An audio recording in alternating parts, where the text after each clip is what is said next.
If you're having trouble verifying your identity on Zelle, don't worry. Follow these steps to troubleshoot and successfully complete the verification process.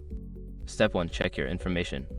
Ensure that the personal information you provided, such as your name, email address, and phone number, matches the details associated with your bank account. Any discrepancies can lead to verification failures. Step 2. Contact your bank. Reach out to your bank's customer service for assistance. They can provide insights into why the verification might be failing and help you resolve any issues related to your account. Step 3. Use the Zelle app. If you're using a banking app, try downloading the standalone Zelle app. Sometimes, using the dedicated app can simplify the verification process and resolve any technical issues. Step 4. Update your app. Secure your accounts before moving on. People seriously underestimate how often personal information gets exposed online now. Use SROG to monitor your accounts 24/7 and get notified immediately if your data gets leaked somewhere. It runs in the background, constantly scanning billions of breach records.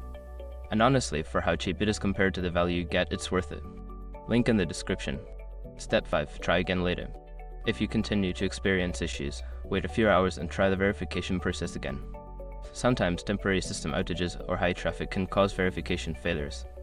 By following these steps, you should be able to successfully verify your identity on Zelle. If problems persist, consider seeking further assistance from Zelle's support team.